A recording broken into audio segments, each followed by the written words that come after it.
This is WNYC, FM, HD, and AM New York.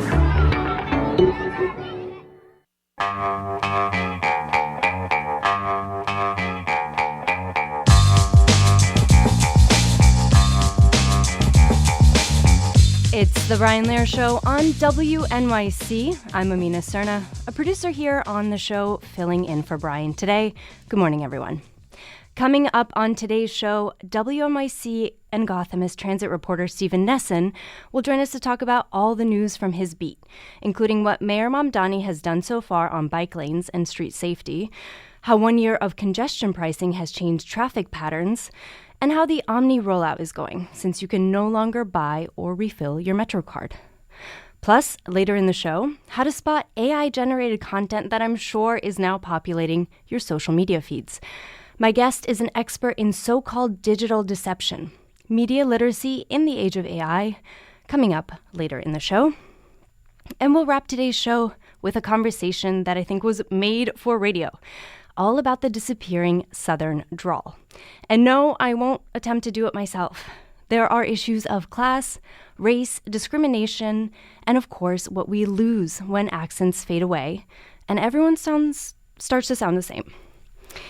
But first, lawmakers are disputing the federal account of the fatal shooting of an American woman by U.S. Immigration and Customs Enforcement, which occurred yesterday in Minnesota.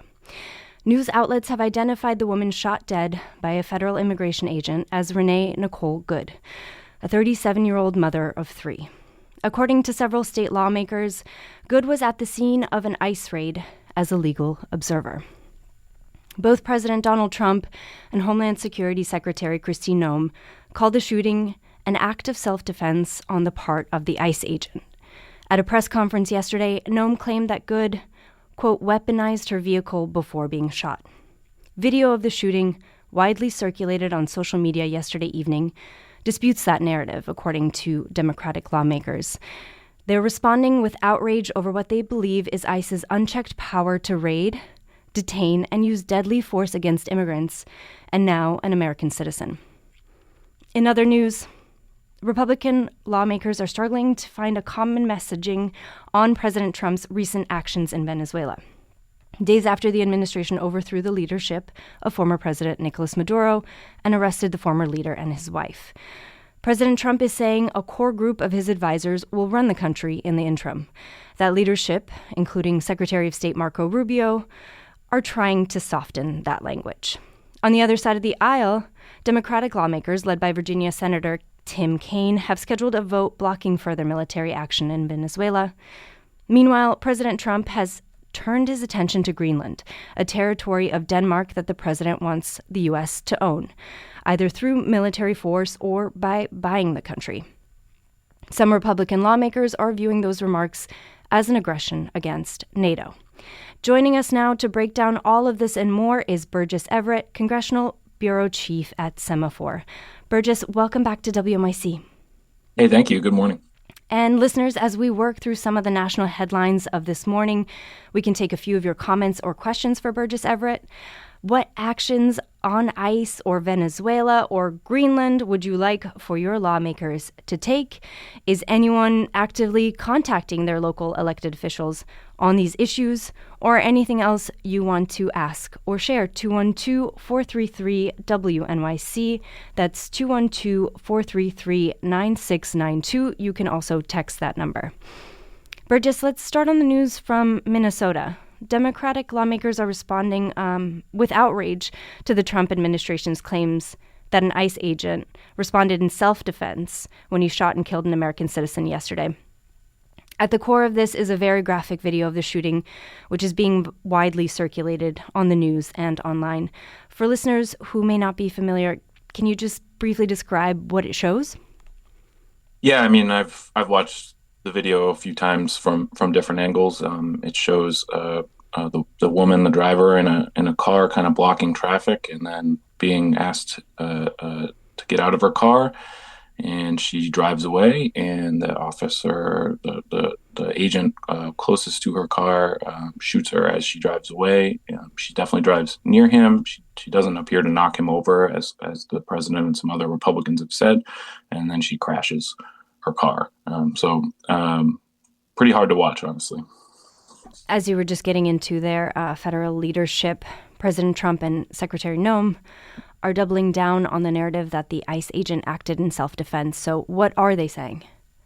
Yeah, I mean, they're saying she weaponized her vehicle, and I think there's going to be a lot of breakdown of this video frame by frame and all the different angles of what it shows, because she definitely does drive towards one of the agents, but there's definitely like some gray area in terms of what her intent was and what the agents were asking her to do and how she was responding to it. So I expect this is going to be one of the most broken down slow-mo videos of the year, just to determine exactly what happened. Early reactions to the video are coming down really along party lines so far. Here is Minnesota Congresswoman Ilhan Omar, a Democrat, speaking with CNN's Jake Tapper last night. We've all seen the video. We've seen it on multiple angles. You can see no ICE agent falls to the ground. No one is run over. So to rewrite something that is still so visibly available everywhere that people can see just shows how disturbingly delusional our president has become. But the people have their own eyes. They can make their own judgment. So Burgess, Congresswoman Omar, they're making her case that she's seeing very different evidence in that video. How are Democrats pushing back against the Trump administration's narrative? Well, I mean, you have folks in Minnesota basically just telling ICE to get out of their state. They're saying it's creating unrest in their state, and obviously someone died as a result of an interaction with an ICE officer. So Minnesota Democrats are saying that, and then national Democrats are basically saying, this could be a murder, and they're looking for accountability. And I would say across the aisle, I think most Republicans are not necessarily echoing what Kristi Noem and Donald Trump have been saying word for word, but what they are saying is she should have complied with a federal agent, and that there are consequences when you do not do that. So it's pretty interesting to have this video here that we can all see and have these two very different reactions to the exact same video. On the other side of the aisle, Republican Congresswoman Lisa McClain of Minnesota stood with GOP leadership. In a series of posts on X, she blamed Democrats for ICE's actions, writing, quote, "This is what happens when Democrats continue to demonize law enforcement, praying for all of our brave ICE agents who are working to keep us safe." Burgess, what are you hearing from Republican lawmakers on Capitol Hill? They aren't necessarily saying the ICE agent acted 100% in accordance with the law or what he should have been doing. What they are saying is that the woman who was killed should have complied, essentially, and that ICE is trying to make the country safer. So there's a definite split just over the existence of ICE in these cities to begin with, and we've seen that play out in other states, but this is obviously kind of the most stark example of ICE's presence, and the political reaction to them being there and the fallout from it. So it's been a little head spinning, just zooming out a little bit, because of Minnesota kind of being a ground zero for politics just right now, with the governor leaving over this fraud scandal. He's not running for re-election. Mm-hmm. And some interesting congressional races, and I'm going to be watching closely, how all these events affect the politics of it as well. Mm-hmm. One early text from a listener, they write, "I've called all my lawmakers this morning. ICE, DHS, and Secretary Noem must be called to account." With Democrats and Republicans at odds over the fatal shooting in Minnesota, what sort of power do congressional Democrats have to demand any sort of accountability here? I mean, not a ton. and we saw sort of their lack of power a little bit in the fall when they shut the government down over the healthcare subsidies. I mean, that's, again, an option. Senate Democrats could block a funding bill over this or any other issue. That's one piece of leverage. They've kind of lost much leverage over the president's nominees. So I would be looking, they need to take back the House and possibly the Senate to really have much leverage at all and be able to kind of counteract and fight the Trump administration. So kind of the story of this Congress is Democratic voters wanting their members to fight back, but there are just limits exactly to what they can do. So we have this January 30th government funding deadline for a big chunk of the government. And that would be the place perhaps where some Democrats could make a point. And I think you'll see a lot of progressives probably saying we should not be funding ICE if this is the way it's going to happen. Mm-hmm. Before we move on to some other topics in national news, let's take a caller on this. Jim in Ocean County, you're on WNYC. Hi, Jim. Oh, hi. This has been on the BBC. I hope that the country responds. It was literally within blocks of where George Floyd was strangled to death. That the woman posed no threat to them. I would only correct the narrator that they physically tried to open her door. They didn't just demand that she step out. Right, Jim. And she did not imperil. Kristi Noem ought to be not only resigned but be indicted for spouting lies. I'm trying to not use profanity like the mayor of Minneapolis said, "Get the F out." They've targeted that because of the Somalis in child care, which is a separate issue. And Kristi Noem stands there with a big hat in Texas saying that they ran over one of the ICE agents. A flat-out lie. Just that she would make any statements so quickly after as an apologist for this. These people are hired. They signed up. They got a $50,000 sign-up. Jim, they're neither police. They don't have any law enforcement training. Mm-hmm. They're not military. They're just washouts with a gun license. Jim, thank you so much for your call there. For just several points that Jim brings up in his call. One, this is Minneapolis is also the location of the murder of George Floyd 5 years ago. So bringing this national picture, Minnesota being in the news for very sad reasons today. Also, where do you want to pick up on that? Minnesota also being in the crosshairs of the Trump administration about false rumors of fraud among the Somali immigration population. What do you have your eye on? Yeah, I mean, this is an example of a democratically run state that's really at odds with the Trump administration from top to bottom. There is, I would say, an asterisk on that. Is one of the most powerful House Republicans, Tom Emmer, represents Minnesota, but he's pretty on board with the way that the president and his administration has been dealing with the state. So it's if you zoom out a little bit, like you're totally right. Like, this is where George Floyd was killed, and I think one thing that we're all watching is what happens today. Are there large protests, and where does this go? Does this become a nationalized protest movement against ICE? There's a lot of different ways this can play out, but I can tell you, just in doing my job, which is often about these wonky policy issues or these internal fights in Congress, like, mm-hmm. It definitely felt like a little bit of a record scratch moment yesterday after this video came out, because everybody kind of dropped what they were doing to watch it. Let's take a few more calls. Let's go to Michael in Scarborough, Maine. Hi, Michael. You're on WNYC. Hi. I agree with the previous caller about everything. I just want to say I'm the son of German immigrants who lived almost 15 years under Hitler's rule. Unfortunately, obviously, they got out. What is the difference between these thugs who come into communities? With the masks and all the armament to arrest people who basically have immigration issues? This was inevitable, as the governor said, when they come in like this, full of guns. and I'm outraged. And to expect these feckless Republicans to do anything. There's maybe one, Tom Massey, who has the guts to stand against Trump. It's not even worth talking about the Republicans.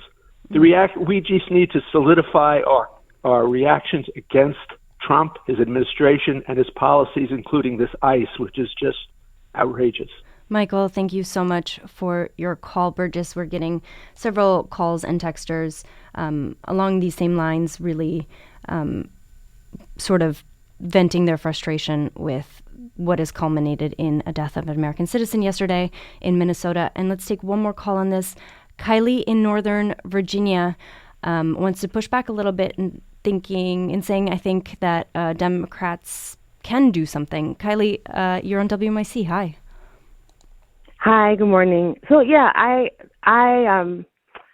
this notion that Democratic leadership can't do anything, I think we have to stop saying that. So I told the screener, when the government shut down, President Trump on every federal website had a count-up clock, right? The Democrats have shut down the government with a clock running.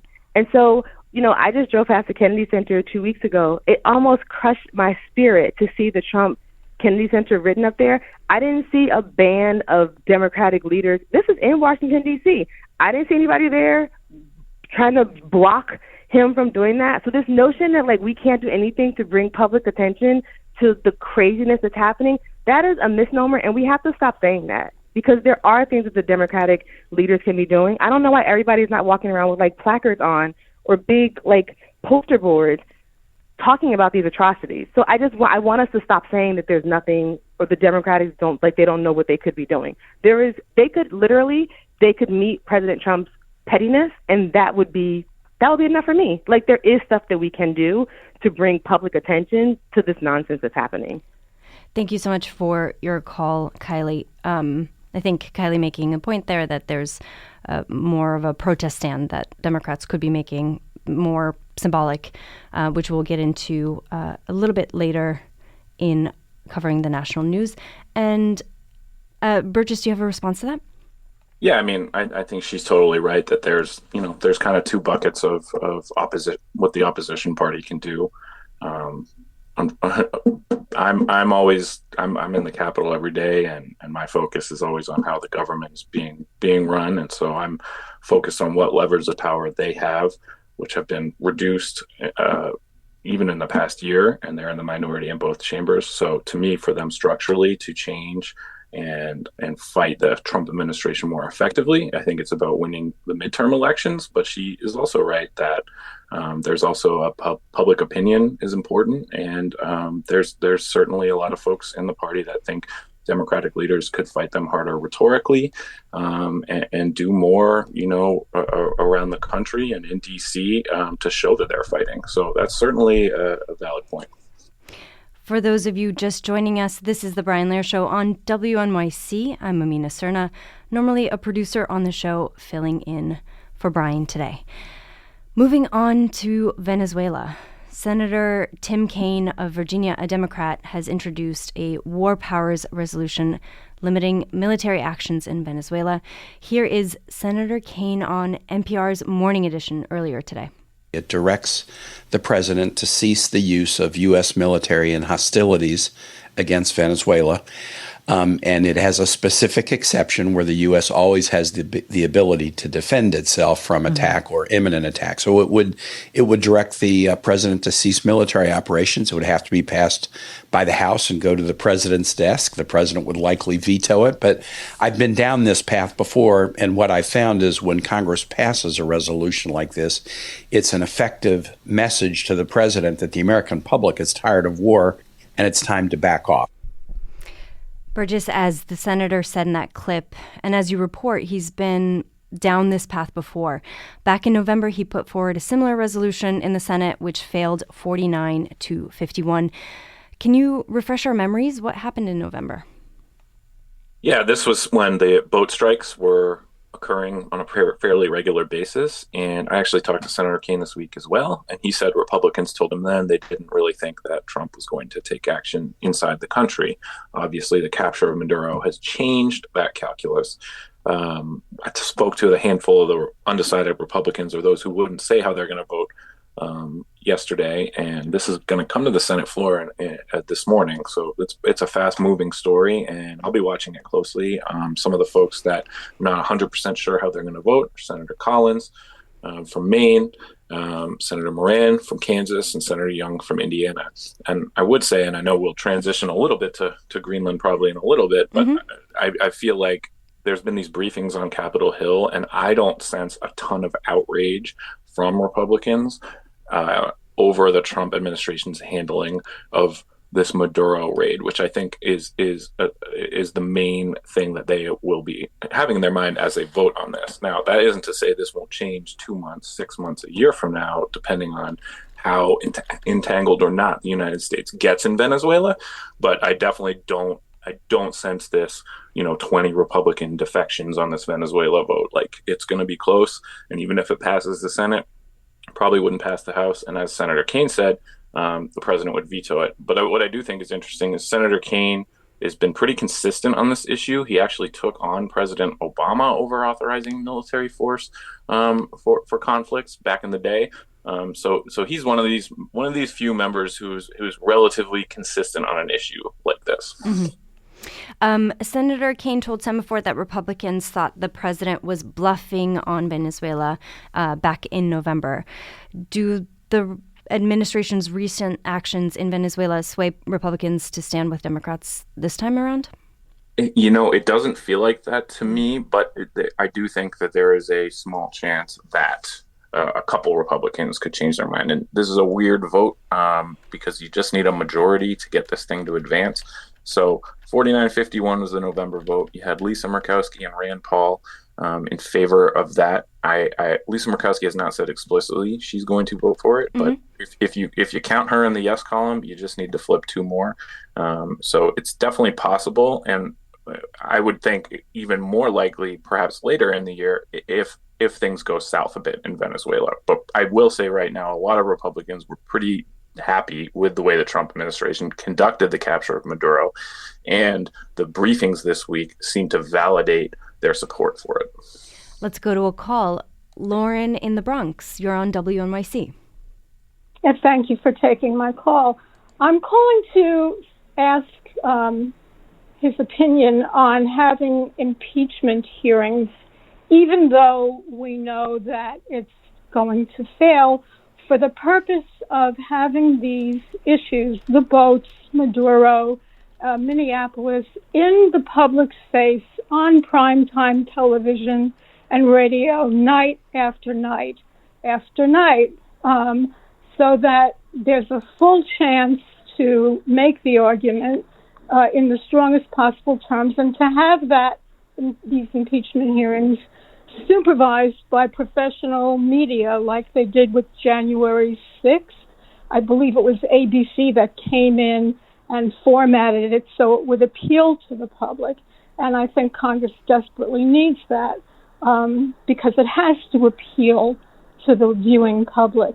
And I think that would also make Liz Cheney's prediction that there will come a time when Donald Trump is no longer here, but your dishonor will remain. I want to make sure that happens.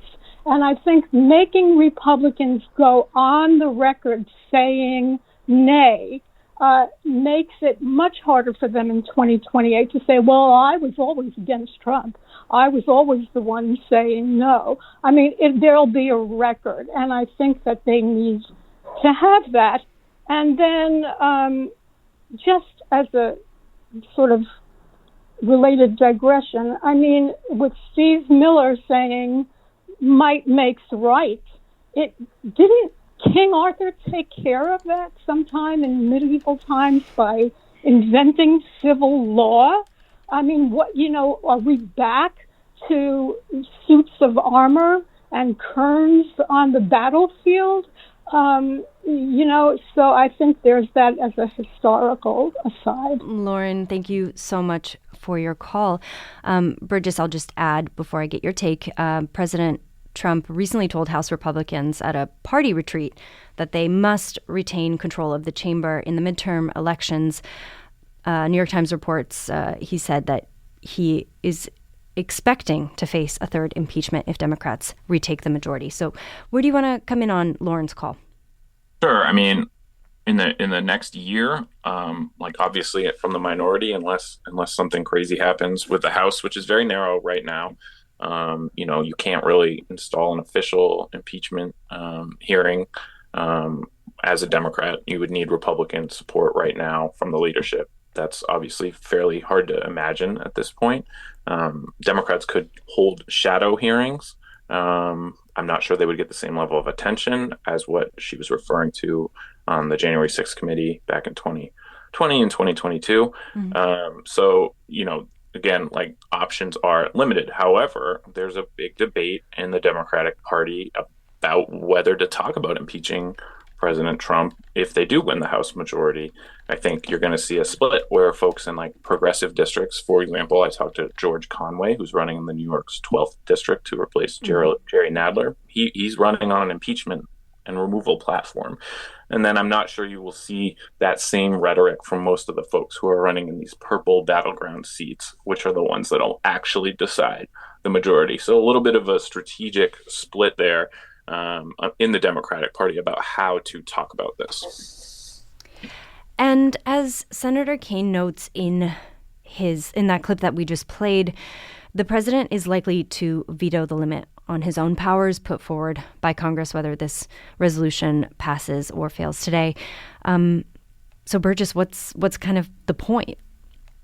I think, Tim Kaine's honestly done an interesting job over the past year using these privileged resolutions to force Republicans to take votes. We've seen that on the war powers, and we've also seen it on Trump's tariffs. And one of those Trump tariff resolutions did pass. So that's interesting. Mm-hmm. And, we're talking a lot about what can Democrats do? Well, here's a senator who's found a creative way to get Republicans to vote on stuff that Democrats want. And in some ways, that is about all they can do, at least in the halls of Congress. So I think, him making, he doesn't force this vote. We're not talking about how Republicans are going to vote on Venezuela. We're talking about it in a more theoretical sense and just what they're saying. And it's always more interesting in Congress when you actually have to take a roll call vote on it. I mean, look at the healthcare 3-year ACA subsidies extension that got a first vote in the House yesterday. It got 9 Republicans. You never would have known that. You never would have had that information had they not forced the discharge petition and forced a vote on it in the House. Burgess, moving on to Greenland.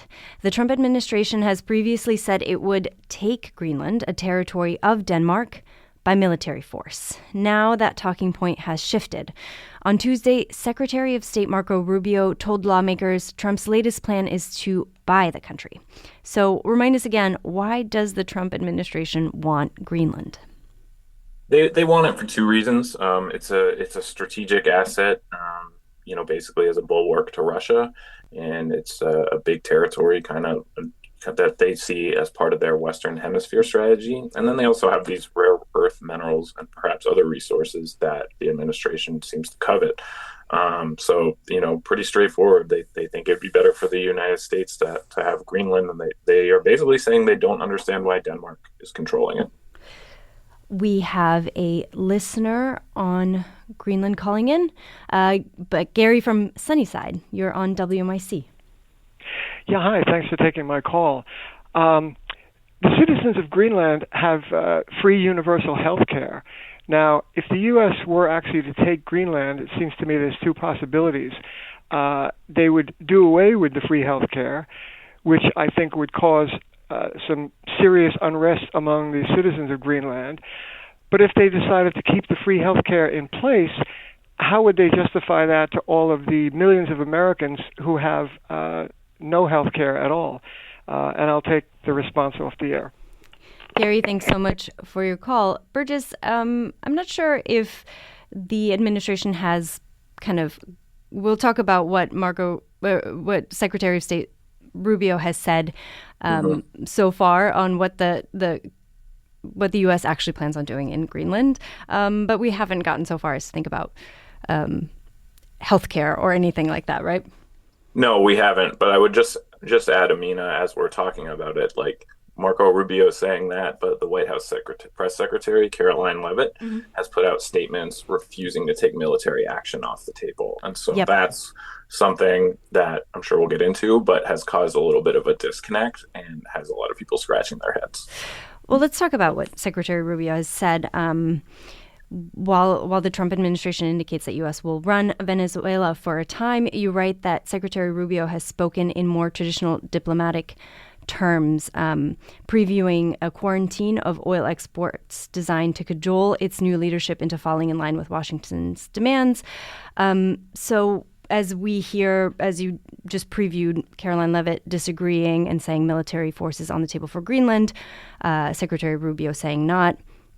The Trump administration saying it's running Venezuela for a time, Secretary Rubio saying, previewing a quarantine of oil exports. Can you tell us a bit more about Rubio's role as Secretary of State here? You refer to him as Rubio the Careful in your recent reporting.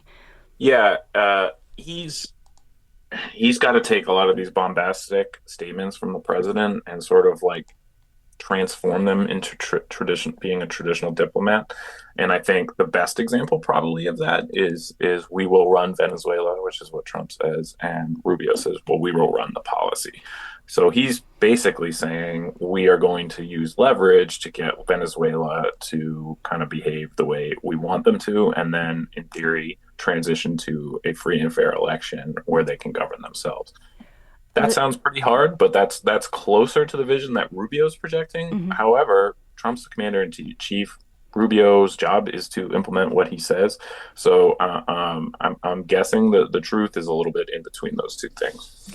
A listener asks, may I ask what money or how are we going to buy Greenland with the trillions of dollars in debt the U.S. is in? Has there been a concrete proposal or negotiation on what sort of money is on the table here? Well, Denmark says Greenland's not for sale, so we can start there. But it's a great question, and I think Congress would probably have to authorize the amount of money it would take, even if Denmark were to sell Greenland. And it's really hard to see that happening. That sounds really complicated to me. So no, we haven't really gotten to the nuts and bolts about what the asking price or the mortgage payment would be on Greenland. We're getting some a text that is pushing back on the way that Greenland is being discussed. Listener texts, why are you discussing Greenland as if it were an idea made by a sane person? You're covering it like a, quote, normal news story. And I think pretty interesting and pretty interesting critique. I'll leave it at that. But Burgess, as you mentioned, I mean, the commander-in-chief is talking about military action here. So worth taking that prospect pretty seriously, I believe. For sure. And I think the other element of this, which I discovered really yesterday, is that even just talking about that, even just keeping it on the table, it makes a lot of Republicans super uneasy. I mean, right now, as we're talking, the Danish ambassador is meeting with a bipartisan group of senators, and it's being hosted by Senator Roger Wicker, who's the Armed Services Committee chairman, and he's a Republican from Mississippi. And we have a bunch of quotes in the story yesterday from Republicans who want Trump to stop talking about the military action in Greenland and take it off the table, because simply just talking about it rattles our NATO alliance. So rhetoric is very important, and I think there's a lot of people in the Republican Party on Capitol Hill who are uneasy with the administration's rhetoric. Let's take a call. Alan in Brooklyn, you're on WNYC. Hi, Alan. Good morning, and thank you. Let me get off speaker here. It just seems there's a big inconsistency in Trump's positions, surprise, surprise, about the necessity to have Greenland to guard against an assumed long-term Russian threat, at the same time that he's a man that will often prefer to believe Russian intelligence over our own and to credit Russian intentions on Ukraine over Zelensky's. So either we're trusting Russia, in which case there is no per se Russian threat across the Arctic that needs to give title to Greenland to the United States, or if they are a big threat, then he shouldn't be trusting them in public at statements at microphones year after year. Mm-hmm. Alan, thank you so much for your call. Burgess, the U.S. already has one military base in Greenland, and I saw in your reporting you mentioning the New York Times reports that under a little-known Cold War agreement, the United States already enjoys sweeping military access in Greenland. So you touched on this briefly in some of your reporting, but what is the sort of what's happening there? What sort of military access does the U.S. enjoy in Greenland? I think that the traditional diplomatic channel that Republicans would prefer, most Republicans prefer that the president use, is negotiate with Greenland, negotiate with Denmark to increase that military presence and do it in a way that both countries agree upon.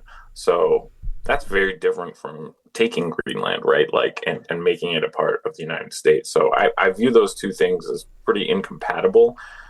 So I'm not, I think a lot of people are laughing off what Trump says, saying we would never take military action in Greenland. Well, that's perhaps true, but it does seem like he has serious designs on taking the territory. And so how do you do that if it's not for sale?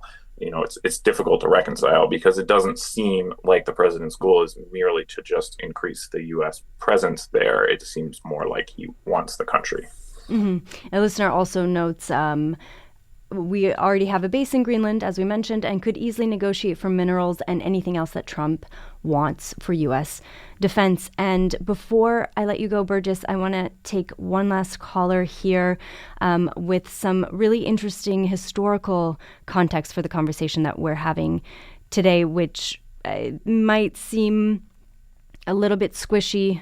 Can the U.S. buy another country? But apparently it's not the first time the U.S. has tried. George in Manhattan, you're on WNYC. Indeed. President Truman tried to buy Greenland in 1946 for $100 million in gold, and Denmark said no. So this is not unprecedented. It is extremely, heart-wrenching that, this present so-called president had the audacity and the nerve to do what President Truman tried to do, and was rebuffed by Denmark. And that's all I have to say. I'm extremely upset about the notion, the idea that they tried to do it again. George, thank you so much for your call. And Burgess, I will add in one more listener who furthers that narrative, so that George was talking about 1946, and then a little bit more context. The U.S. signed an agreement with Greenland in 1952, which gives us the ability to add U.S. military to our U.S. base there. Pretty interesting. We also get some pushback, as has been the case kind of throughout all of this segment and all the national news that we have covered so far. Mordecai from Jersey writes, while I don't agree with the methods or threats, it is imperative for U.S. military control of the sea lanes across the Arctic. Anything you want to add to sort of this moment in time and why Greenland is, why the Trump administration is so focused on Greenland? Well, I mean, I would say it's not necessarily a new focus. We were talking about this about a year ago, and there was some serious talk about it. And I think what has changed and why people are taking this more seriously is because of what happened in Venezuela. And so there does seem a direct connection there, because of Trump has followed through on some of the things that people doubted that he would do, including bombing Iran and then ousting Maduro. And so I think that's made this a bit more serious conversation, and frankly made it a little bit more difficult for me to kind of hear people just laugh it off as Trump's just talking. Like, you got to take it a little bit more seriously now.